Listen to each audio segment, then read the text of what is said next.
I'm 105 years old. It took me 76 years to learn one thing. And I'm telling you now because nobody else will. Not your parents, not your therapist, not the books that promise to fix your life in 10 steps.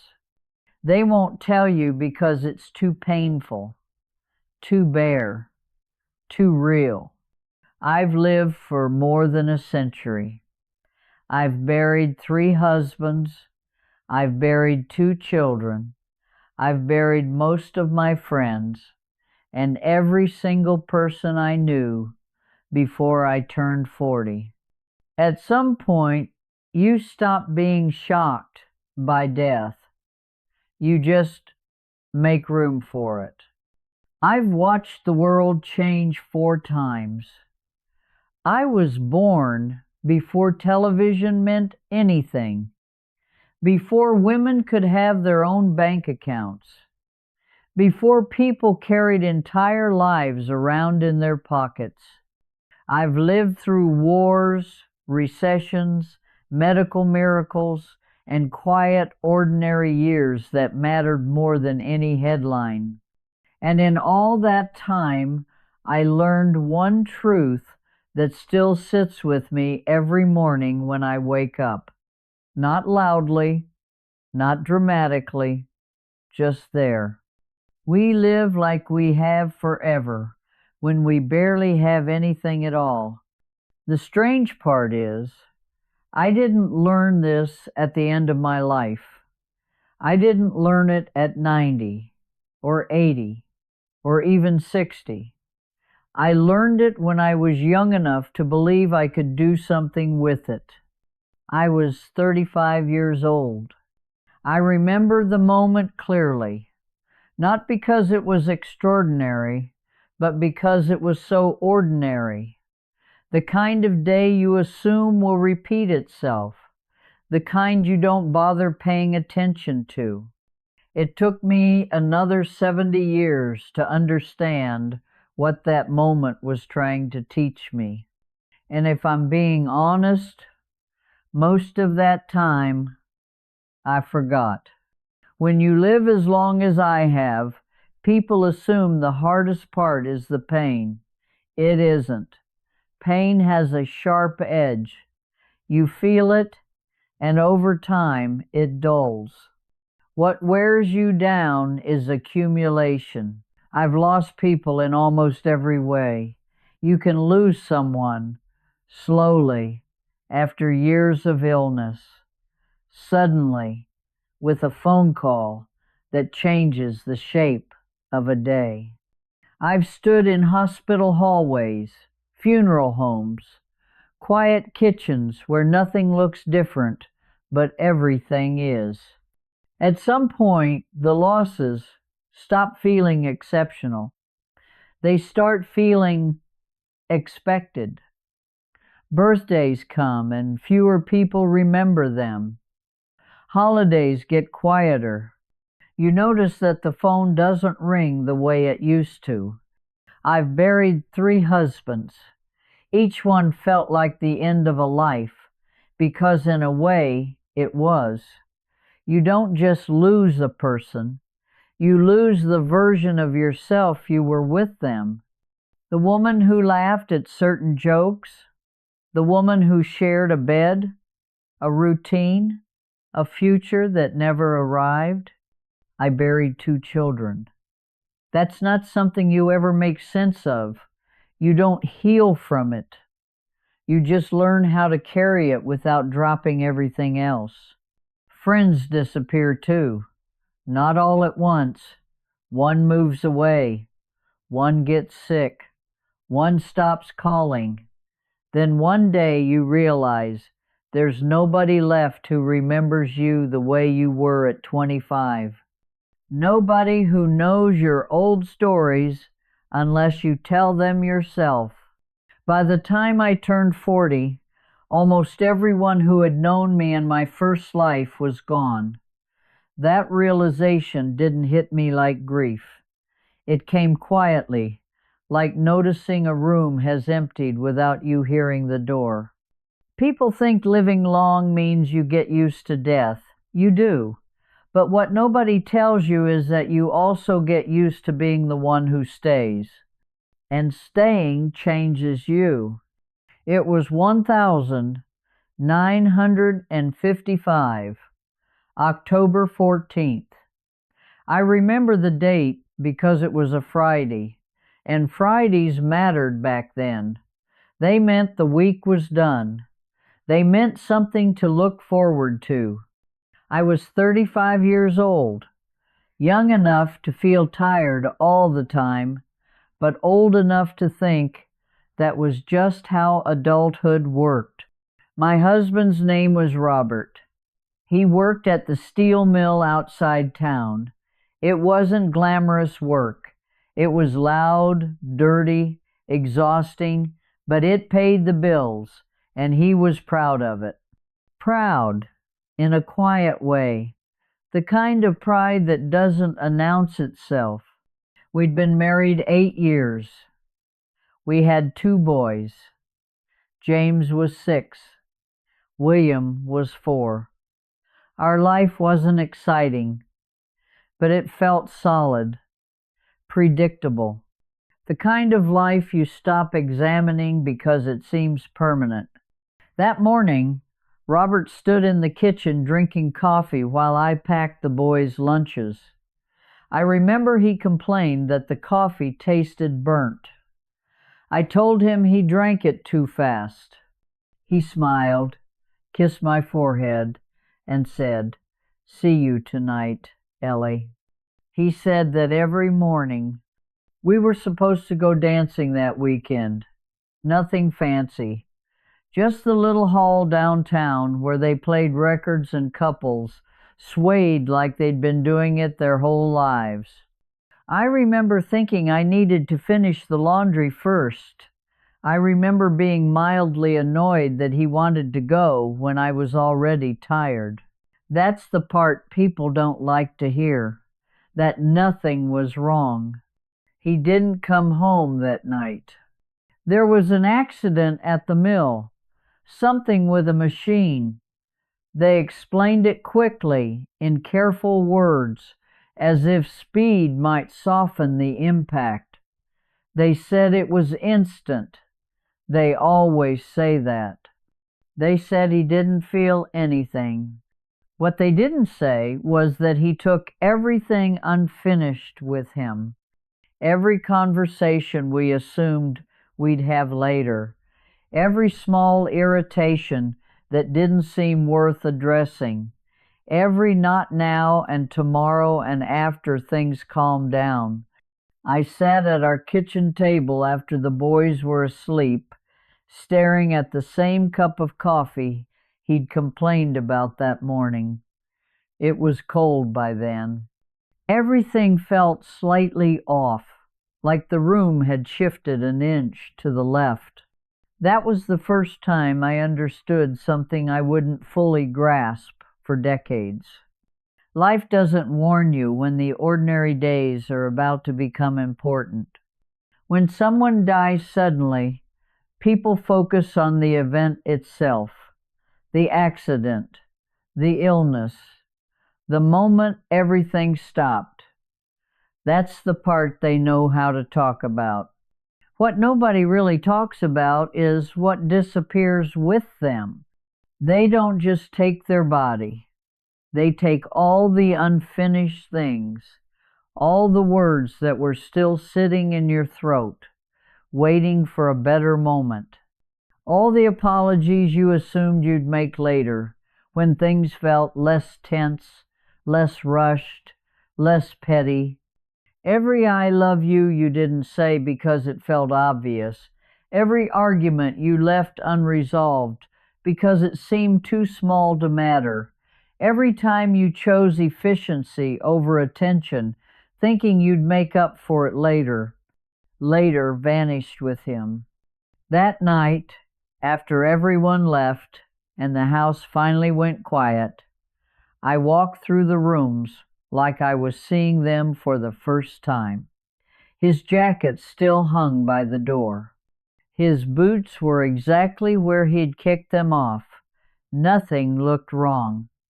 That was the worst part.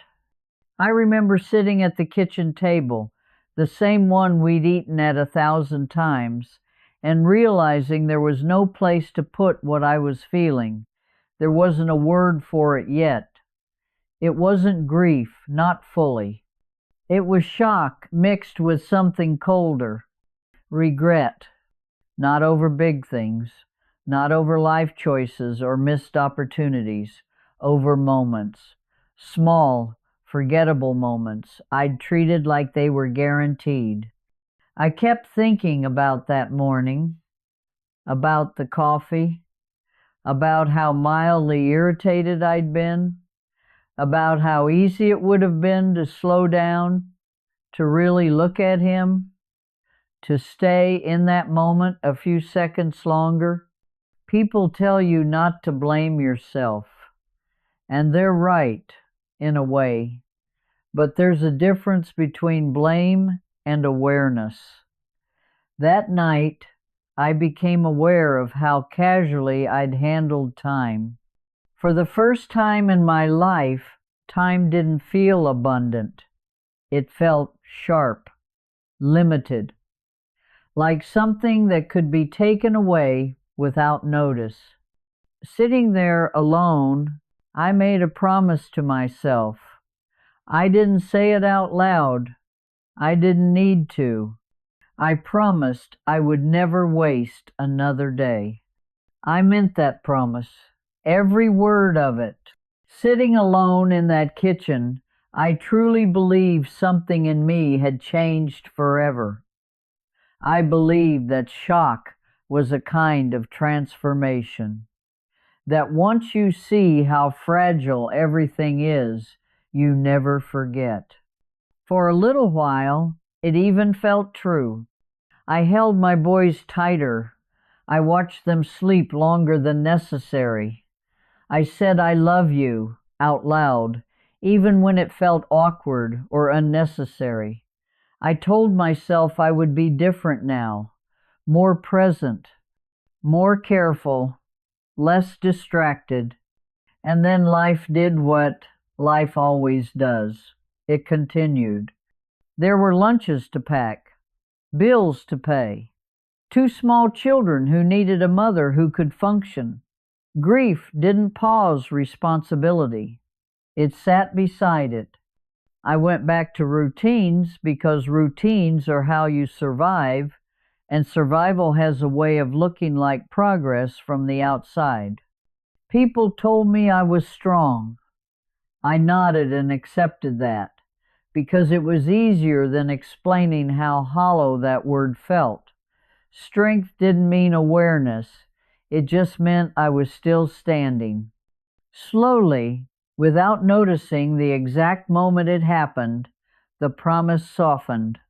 Not broken all at once, just bent, then bent again. I still believed I understood the lesson. I told myself that was enough. I didn't see that understanding something and living it are very different things. Time began to feel wide again. Days started to blur. The urgency faded. I caught myself thinking in familiar phrases. Later, when things settle down, when the boys are older. None of it felt like betrayal. That's the dangerous part. Forgetting doesn't announce itself. It arrives politely, reasonably. By the time I realized how far I'd drifted from that kitchen table, years had already passed. And the promise I was so sure I would keep had become just another quiet thing I carried, mostly untouched. Here's the part I didn't understand back then, the part that took me another 70 years to fully see. The lesson isn't that life is short. Everyone knows that. It's printed on cards, stitched onto pillows, passed around like common sense. Life is short. Cherish every moment. We hear it so often, it loses its weight. The real lesson is that you will forget, not because you're careless, not because you don't care. You forget because forgetting is how humans are built to survive. If we held on to the sharpness of everything all the time, we'd never get out of bed.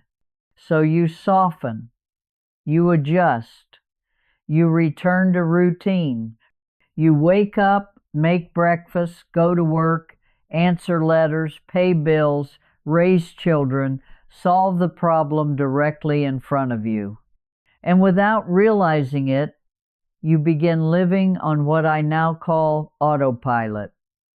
Days pass, then years, and you mistake movement for presence. Nothing dramatic happens when you forget. There's no warning sign. No moment where you say, here I go, wasting my life. It feels responsible, sensible, even mature. You tell yourself you're being practical, that this is just a busy season, that you'll slow down soon, that you're doing what needs to be done now so you can enjoy things later. Later becomes a habit. I thought surviving a tragedy meant I'd been permanently changed. I believed awareness was a one-time achievement, that once you learned the truth, it stayed learned. That's not how it works. Awareness is something you have to return to over and over again. And nobody tells you that part. They make it sound like a switch you flip, but it's more like a path you wander off without noticing. One day you realize you've been rushing through conversations, half listening, finishing other people's sentences in your head, looking ahead instead of staying where you are. And because nothing terrible has happened yet, you assume nothing will. That's the real danger. Not ignorance, comfort. Comfort convinces you that what you have will keep showing up, that the people in your life will remain available, that the ordinary moments don't need your full attention because there will always be more of them. I lived most of my life that way. Not unhappily, not dramatically wrong, just slightly absent. An absence stretched over decades adds up to something you don't recognize until it's too late to change. I remarried 3 years later. His name was Charles. He was kind, reliable, the sort of man people describe as good and mean it without hesitation. Being with him felt safe, and after everything that had happened, safety mattered more to me than excitement. We built a quiet life together, not a dramatic one, a practical one. We worked. We raised my boys. We ate dinner at the same table every night. We paid our bills on time. We didn't shout. We didn't break things. From the outside, it probably looked like a very successful marriage. We had 42 years together. That number sounds impressive when you say it quickly, but numbers can lie. When I look back now, what stands out aren't the arguments or the hardships. It's the ordinary evenings, the ones I assumed didn't count. Tuesday nights, especially. Nothing special ever happened on Tuesdays. That was the problem. Charles would suggest a walk after dinner, just around the block. I'd say, let me finish this first. Laundry, dishes, something that felt productive. Sometimes he'd sit at the table while I folded clothes, talking about his day. I listened, sort of, enough to respond at the right moments, enough that he didn't feel ignored, or maybe he did. I can't be sure anymore. I told myself I was being responsible, that there would be plenty of time later for long talks and slow evenings, that we were together every day anyway, so missing one moment didn't matter. But moments don't disappear one by one. They disappear in groups. By the time I noticed the pattern, it felt normal. We'd settled into it. Charles stopped asking me to walk as often. I didn't think much of it at the time.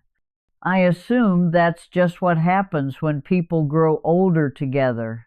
He died of heart failure after 42 years of marriage. One day he was there. The next day he wasn't. And what I miss most wasn't the big things.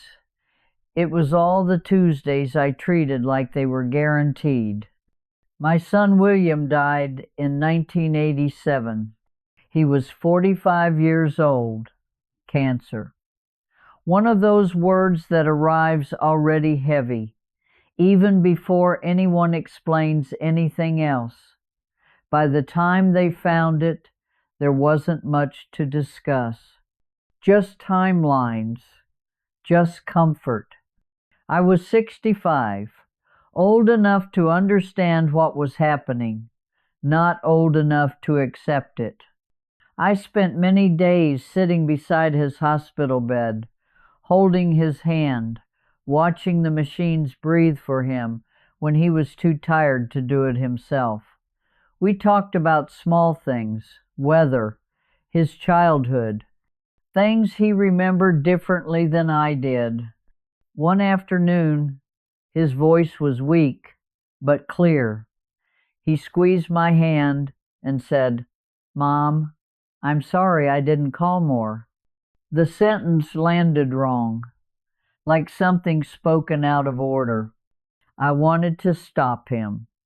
I wanted to tell him that none of that mattered, that phone calls weren't the measure of love, that life just gets busy and everyone understands that.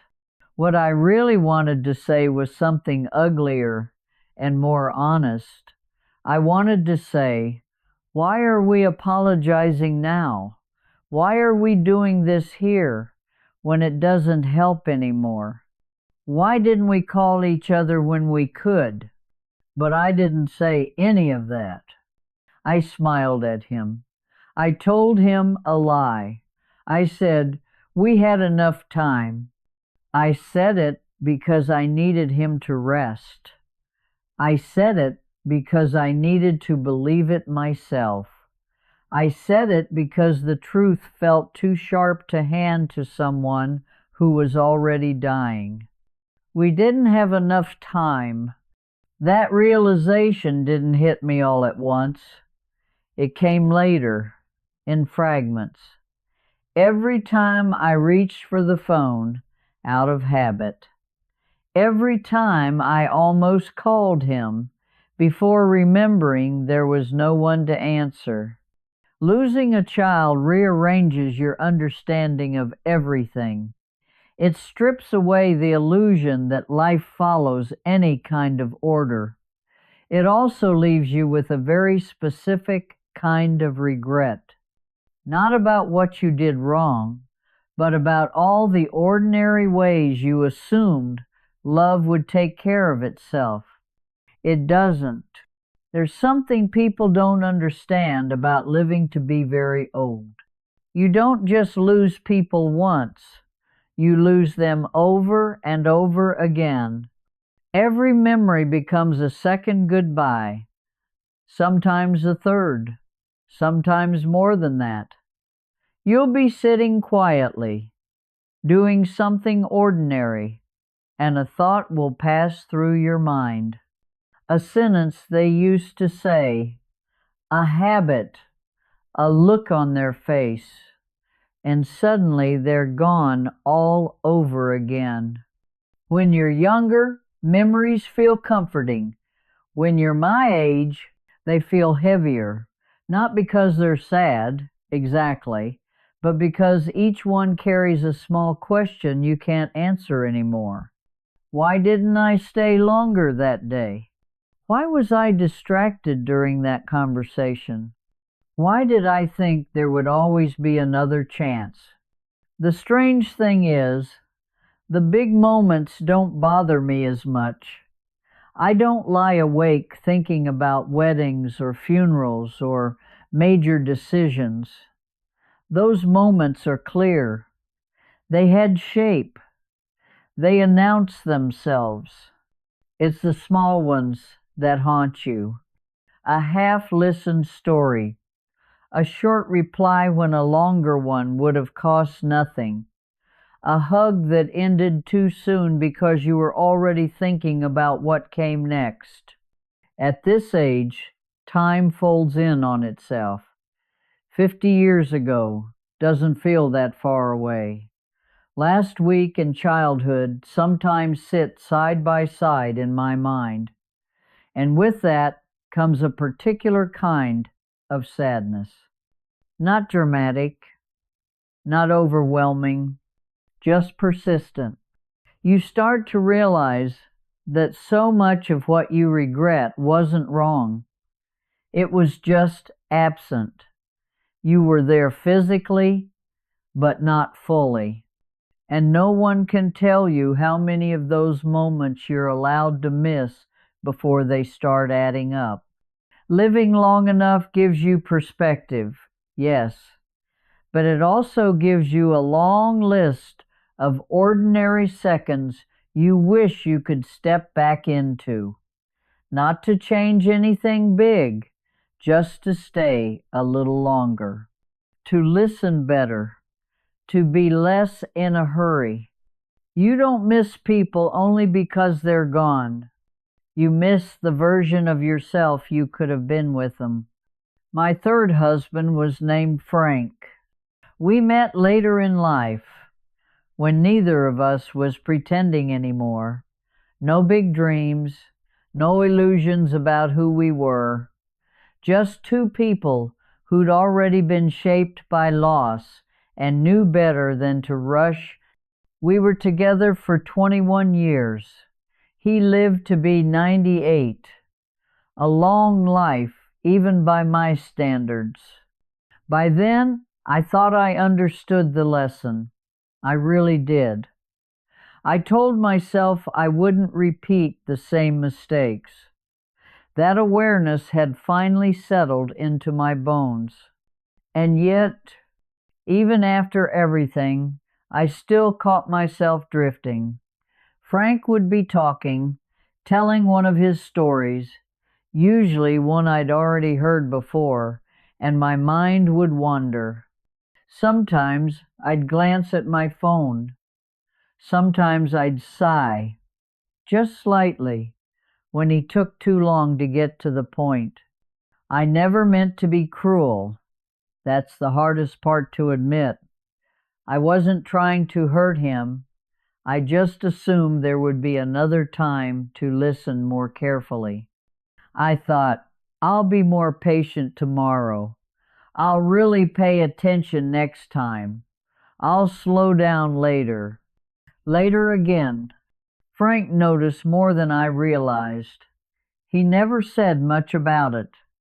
He was gentle that way, but sometimes he'd pause mid-sentence and look at me, as if checking whether I was still there with him.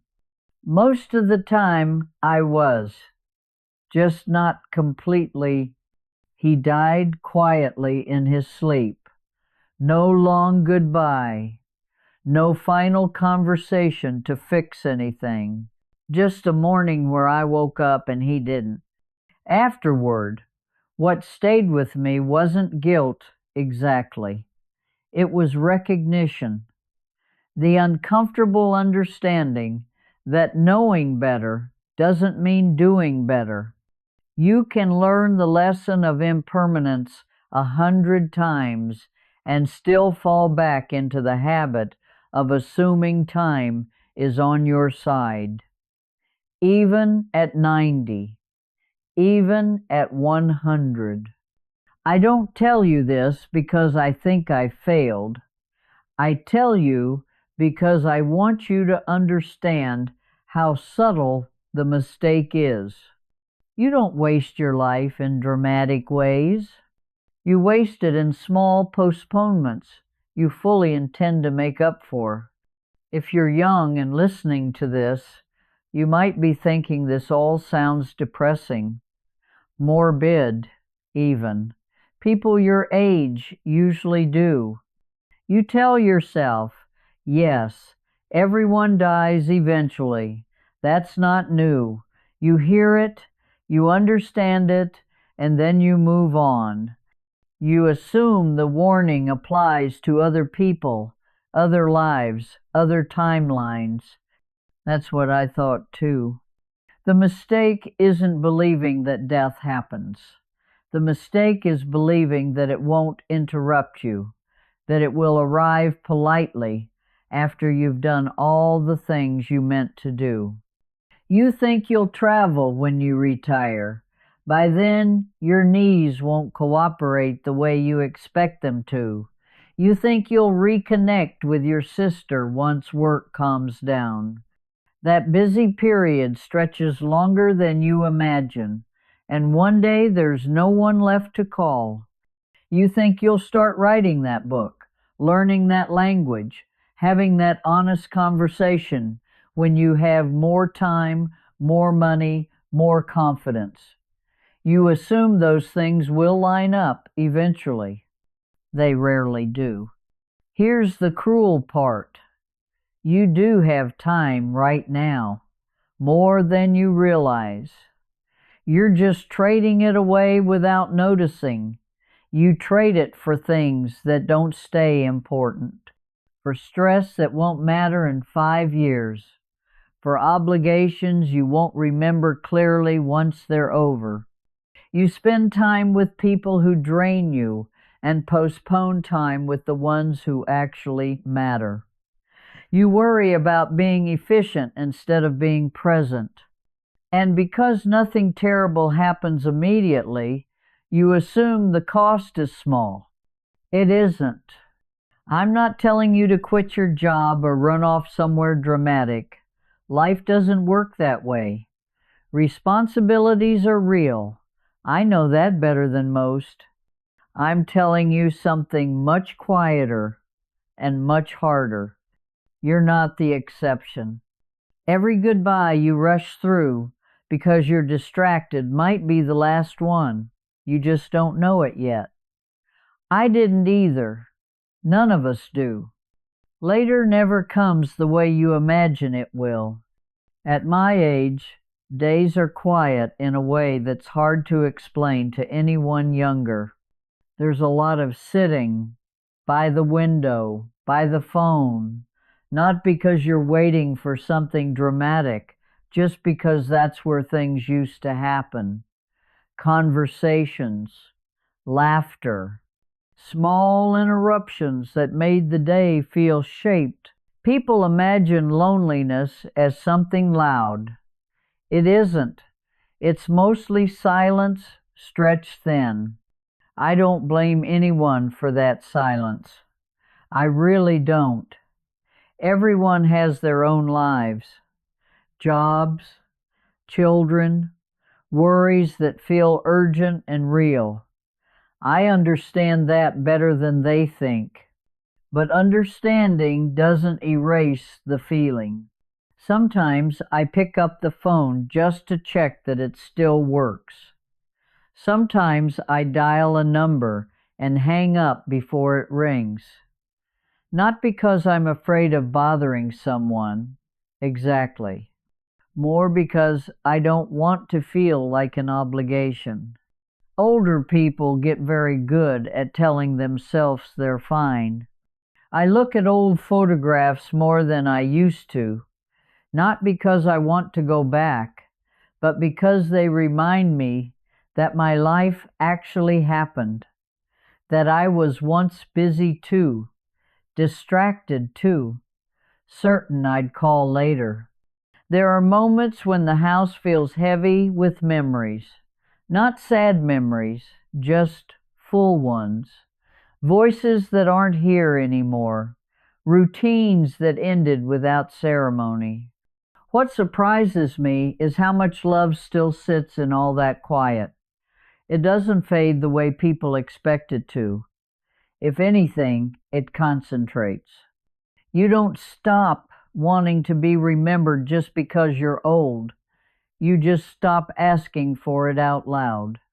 And when the phone does ring, when someone takes the time to call without a reason, it changes the entire shape of the day. That's not a complaint. It's just the truth. I have a great-great-granddaughter. Her name is Sophie. She's 16. Last month, she came to visit me with her mother. She hugged me when she arrived, politely, carefully, like you hug someone fragile. Then she sat down across from me and pulled out her phone. She didn't mean anything by it. I know that. She wasn't being rude. She was just being 16.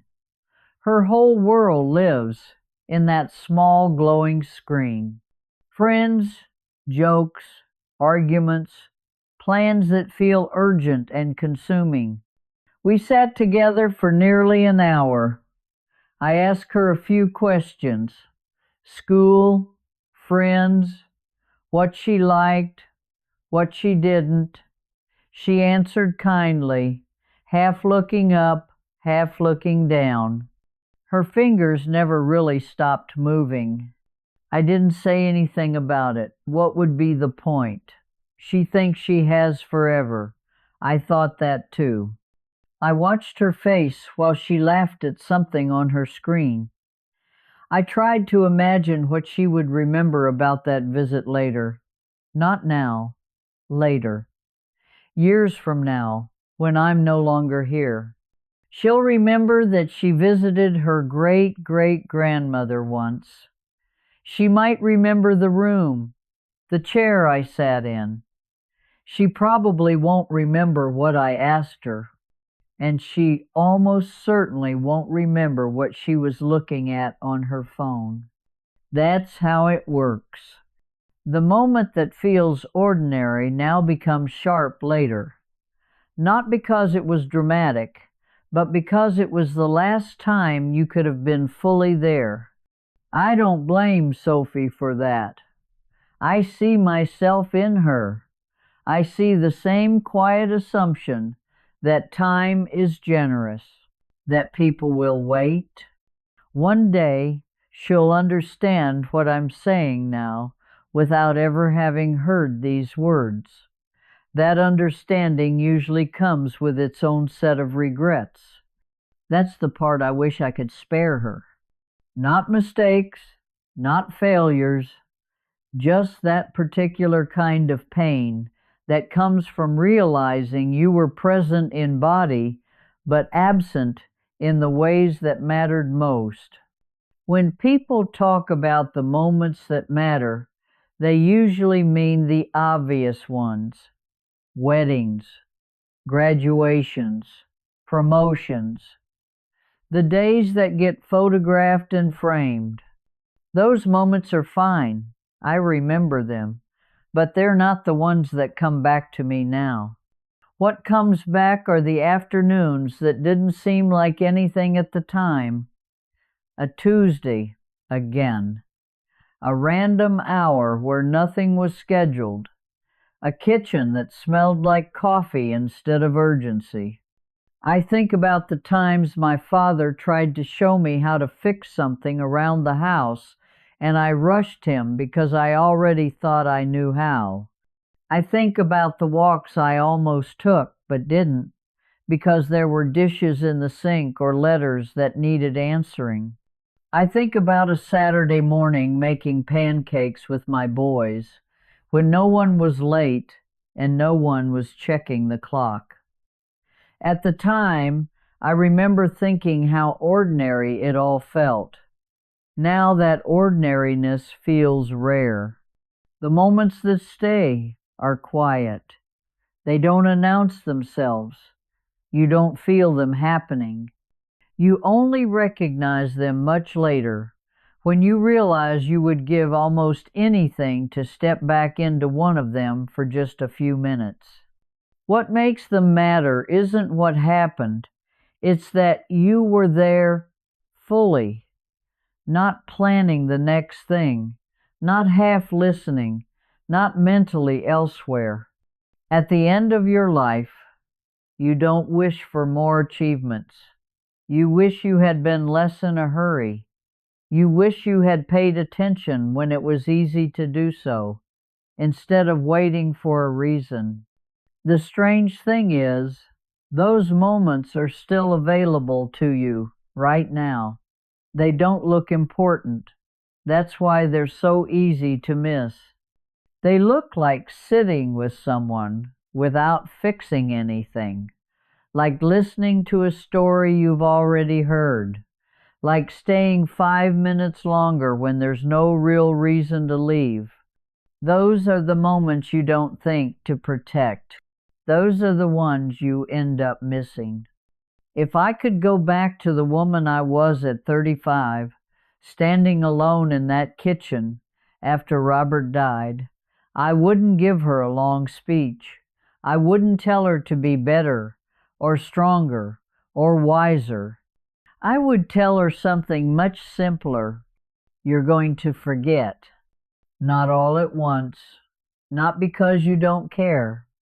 You'll forget because life keeps moving, and you'll move with it.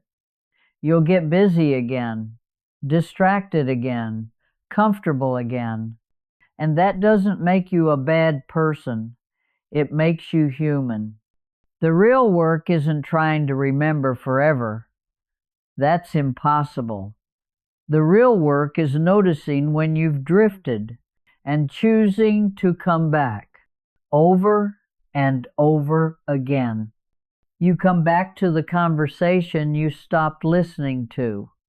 You come back to the person in front of you instead of the thought in your head. You come back to the moment you're in, even when it's ordinary, even when it's inconvenient. Not perfectly, just honestly. I spent most of my life thinking change had to be dramatic to count, that awareness had to feel powerful or emotional to be real. It doesn't. Most of the time, it's quiet. It feels like putting your phone down, like staying seated when you're used to getting up, like listening without preparing a response. There's no finish line for this, no point where you've learned the lesson so well that you're done. You forget and you return. You forget and you return again. That's it. That's the whole thing I learned too late. Not how to hold on forever, but how to notice when I'd let go and to come back while there was still time. I'm 105 years old. I've been alive for a little over 38,000 days. When you say it like that, it sounds like a lot, and it is. But here's the strange thing. When I look back, most of those days blur together. They pass like weather. If I'm honest with myself, I can count on two hands the number of days when I was fully there, completely present, not thinking ahead, not replaying the past, just awake inside my own life. That's the part that still surprises me. I don't regret not achieving more. I don't regret not traveling farther, or earning more money, or leaving something behind with my name on it. Those things fade quickly, faster than you think. What I regret is how often I was somewhere else while my life was happening. I regret the conversations I half listened to, the afternoons I rushed through, the people I loved that I assumed would always be there when I finally slowed down. They weren't. Now, when I sit quietly, which I do a lot these days, I don't think about milestones. I think about faces, voices, the feeling of being in a room with someone and having nowhere else to be. That's what stays. I don't know how much longer I have. At my age, every goodbye feels a little unfinished. That doesn't frighten me anymore. It just makes things very clear. Your life isn't waiting somewhere ahead of you. It isn't hiding in the future version of yourself who will have more time or more energy or fewer worries. It's here, in whatever moment you're in right now. And one day, sooner than you expect, this will all be what you remember.